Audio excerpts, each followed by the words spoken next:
Hi everyone. So welcome to the another video of Jenkins tutorial. So today in this video we'll see what is Jenkins master and slave configuration. Okay, so what is Jenkins master? So Jenkins master is the main Jenkins server that is a master. Okay, so whatever you have installed some Jenkins in your system that is called a master one. Also, okay, what is a Jenkins slave? Right, so a slave Java executable that run on the remote machine or any remote server. Right, so on the different operating system. Okay, so here you can see the definition for a Jenkins master that for scheduling the job, dispatching the bill to the slave for the actual execution and monitor the slave. Right. So these are the things that we more often do in the Jenkins server. Right. So we create a project and we build the project, we execute the project. Right. So when it's come to the Jenkins slave, it here the request from the actual Jenkins master, and it will run on the different operating system. Okay, so why do we need this one? So for example, if you create a number of slaves, you can run your you can run your build parallelly, right? So parallelly is in like a distributed environment. So you can share the workload to the different slave nodes, right? So that's where we have one more, this concept in Jenkins where you can have master in one system and you can run your slave into the other operating system, like connecting to a remote machine or remote server or something like that. Okay, so we'll see today this one. So in my case, I'm not doing any remote. I'm not taking any remote machine or remote server. I am again using my local system as a remote one. Okay, so here I have created one folder in my E drive. Okay, so I called as a Jenkins slave this folder name. So now what we have to do, we have to go to our Jenkins. So master Jenkins. So here you can go to this manage Jenkins. So under the manage Jenkins, you will find an option called manage nodes and clouds. Okay.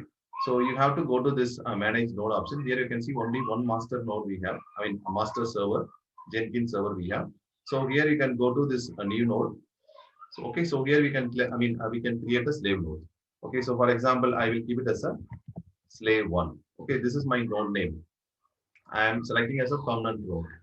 Permanent agent. So if you want to run on some virtual box also, you can select this one. Okay. So for our case, so we are creating the node by the name of slave one as a permanent agent. Okay, so simply click on OK. So after this, so it will be asked the below details. Okay, this is a slave. Node name, right?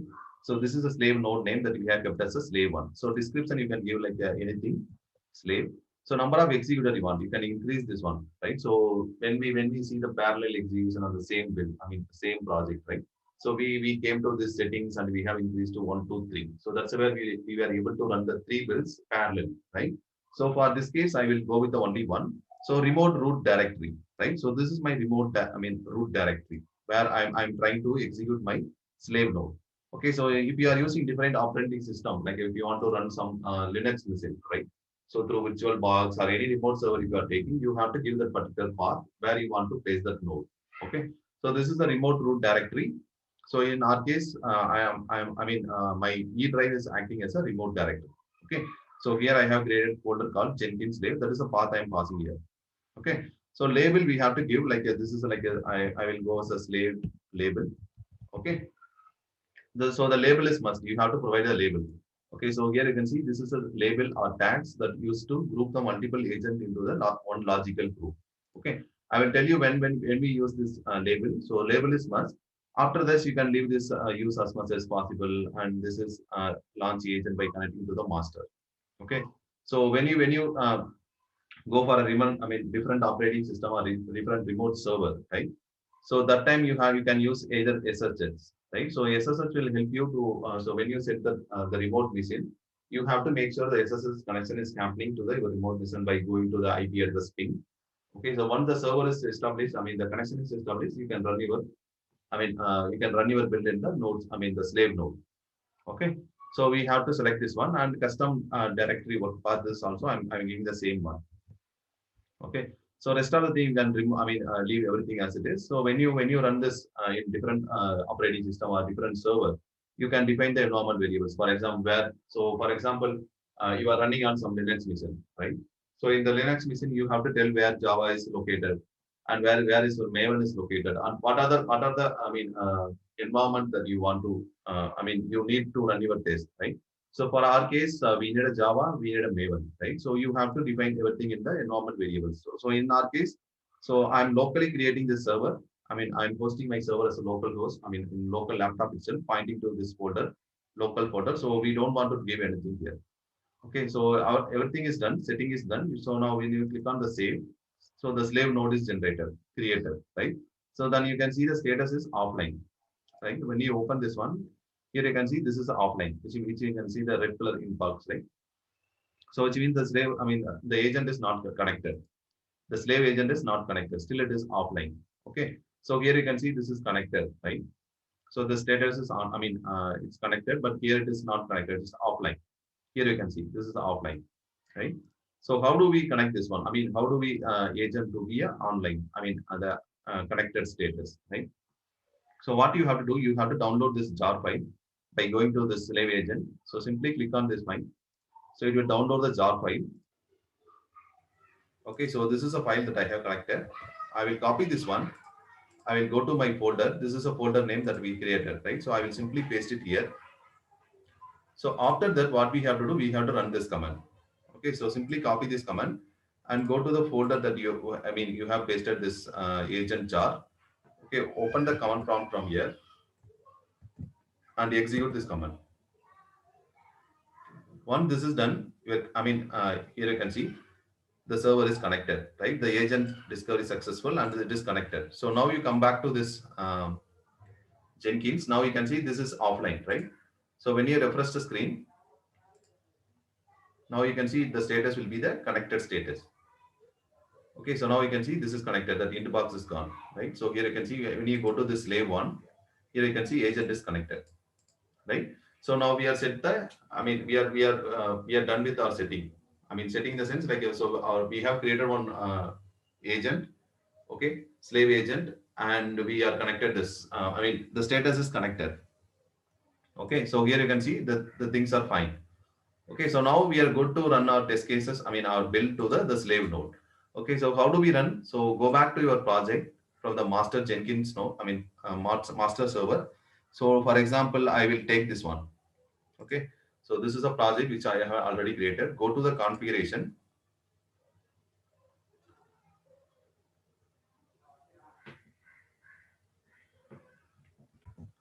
So when you come to the configuration, so here you can see the option called restrict where this project can run, right? So you have to select this option and you have to provide the label, right? The label what we have given in our slave node, right? So we have given the slave node name as well as the description as well as the label or tag, right? So that label we have to give here. So for example, what we have given as a slave label, right? So this is the one that we have given. Automatically it will come. Okay, so here you can see, okay, no cloud. Okay, so 1 second, slave one, I think. Okay, so we have to give the correct name that where what we have given here. I will go here. Okay, the label is slave hyphen label. Okay, so this is the one. Okay, still the error is not gone. Yeah, so now the error is gone. Here you can see label slave one match not found, right? So there was some space in between. So I have deleted that one. Now this is connected. Okay, so when you, I mean, we don't want to change anything here. So this one we can ignore. Poll ACM, I mean, poll mailbox that we have seen in the previous video. So I'm simply click on save and apply. Okay, so now we have connected this one, right? So our last build was number 3. So when I build this one, now you can see it will exist. I mean, it will trigger the build number 4. Okay, so you can see it here. So when I open this one, here you can see the things, right? It started by the admin user. When you go to console, you can see this is started in the remote slave node. Okay, so here you can see building remotely on slave one, and this is the workspace, right? So this is a workspace acting as our slave node, right? So when you come here, you can see something is started building, right? Remote and workspace and all created now. Okay, so let's wait for the execution to be complete. So in the dashboard also you can see, so the slave one, it is not running on the master one. Okay, so it is running on the slave one machine. So the build number 4, external report the, I mean, project name that is running on the my slave machine, not in the master machine. Okay, so it will take some time, but definitely it will run. So this is how we run our build to the, I mean, slave node, right? So So whenever you run the, I mean, whenever you execute the build node, it automatically will run on the master Jenkins master. You can create some n number of slave like this. Then you can give the workload to the distributed to the all the across all the slaves, right? So this is how we will. Okay, so this is still running.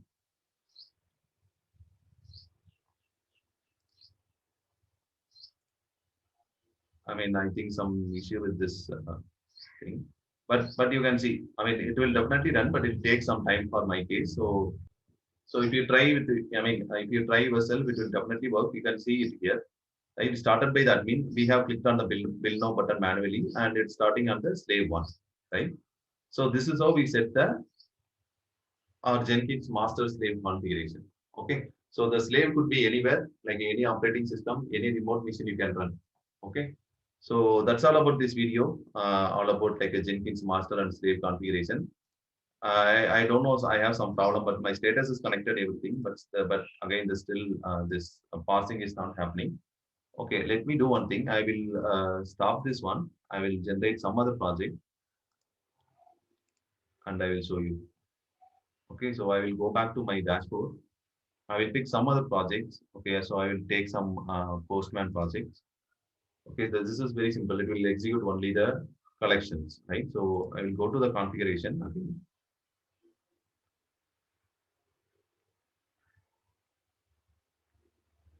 So our slave is done. I mean, our slave setup is done, right? So, I mean, I'm changing the project since this project is not working fine. I will go to the configure here. Okay, so in the configuration, what we have to do, we have to check this option, right? So run restrict on only this one. Okay, so I will uncheck this one and yeah, restrict where, yeah, so this is the one. So when you type as a label hyphen, okay, why this is not coming? Slave one label. Yeah, this is the one, right? So now this is connected. You can see one match node is found. When you click on simply save and apply, okay, now we will execute this Postman test from local, this project to the slave node. Okay, so our last build was number 31. So it was executed on the our master node only. So when you go to the console, here you can see it was, I mean, it was running through this old mailbox trigger, but it was running in our, I mean, master Jenkins only, server only. So when I click on the build now, so again, 32 build number will be created now. So when you open this one, you can see this one is started by admin. When you go to the console, so here you can see the building is remotely on slave number one, right? So here you can see the test is started, right? So all the collections which I have, it's executed, and there is some assertion that we are getting failure. Okay, so build is failure. Okay, so due to some failure we have, so I mean we have successfully executed this project, this build into the our node machine, slave node, right? So here you can go to the console and you can check all the details. Okay, so this is how we will configure the slave node, I mean master Jenkins master and slave configuration in the system. I mean you can again do in the same system. So here what I have done, I have created one folder in my E drive, which will act as my remote machine. Okay, so you can like in real time you can create one virtual box and you can put any operating system like a Windows or any Linux, anything you can put, and you can set up your slave node into the particular remote machine operating system. Okay, so that's all about this video. If you guys have any comment or question, please feel free to ask in the comment section. Thank you guys.